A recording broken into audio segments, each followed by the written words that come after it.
রাস পূর্ণিমায় অবশ্যই বজরংবলীর সামনে এই কাজটি করবেন। দেখবেন আপনি অবশ্যই আপনার অনেক কিছু জিনিস আপনি ফিরে পাবেন এবং যে সমস্ত কারণের জন্য আপনি হতাশাগ্রস্ত হয়ে পড়েছেন সেই সমস্ত দুঃখ দুর্দশা কিন্তু আপনার জীবন থেকে একদম সরে যাবে এবং আপনি কিন্তু অনেক সাফল্য অর্জন করতে পারবেন। তাহলে দেরি না করে চলুন জেনে নেওয়া যাক যে রাস পূর্ণিমার দিন আপনি বজরংবলীর সামনে কি অর্পণ করবেন। অবশ্যই পূর্ণিমা তিথিতে বজরংবলীর সামনে আপনি পদ্ম ফুল অর্পণ করবেন। পূর্ণিমা তিথিতে যদি বজরংবলীকে পদ্ম ফুল অর্পণ করা যায় তাহলে কিন্তু আপনি আপনার মনের বাসনা পূর্ণ করতে পারবেন।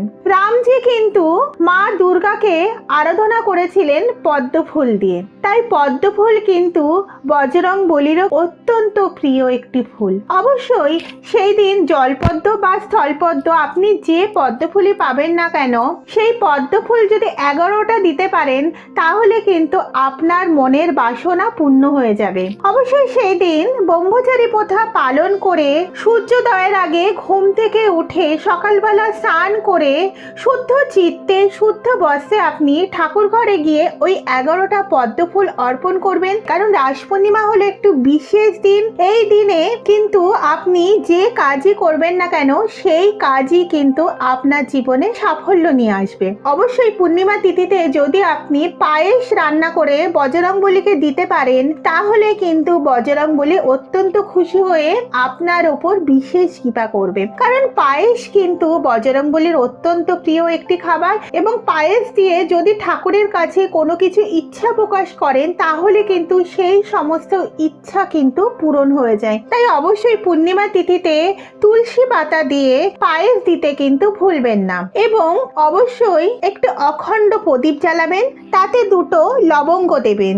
কারণ অখণ্ড প্রদীপে লবঙ্গ দিলে কিন্তু যত নেগেটিভ এনার্জি আছে সব কিছু কিন্তু দূর হয়ে যাবে। রাস পূর্ণিমার দিন অবশ্যই বাড়ির চারিদিকে কর্পূর জ্বালিয়ে সেই ধোঁয়া কিন্তু চারিদিকে দেবেন। কারণ কর্পূর কিন্তু নেগেটিভ এনার্জি শোষণ করে এবং পজিটিভ এনার্জি কিন্তু সঞ্চারিত করে দেয়। এবং আপনি যদি পারেন পূর্ণিমা তিথিতে হনুমানজির মন্দিরে গিয়ে আরাধনা করতে পারেন এবং একটা যদি বাতি জ্বালিয়ে দিয়ে আসতে পারেন তাহলে খুবই ভালো হয়। যদি আপনার নিকটে কোনো হনুমান মন্দির যদি না থাকে তাহলে শিব মন্দিরে চলে যাবেন।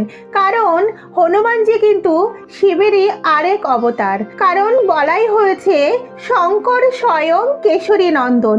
তাই শিবের মন্দিরে গিয়েও যদি আপনি বাতি জ্বালিয়ে আসতে পারেন তাহলে কিন্তু একই কাজ হবে। তাই অবশ্যই এই কাজগুলি করতে ভুলবেন না।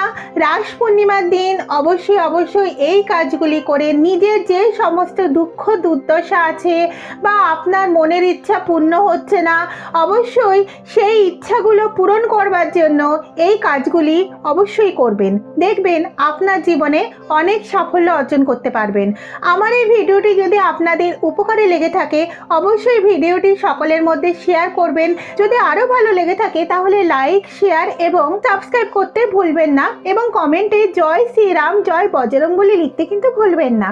জয় শ্রীরাম জয় বজরংবলীর জয়।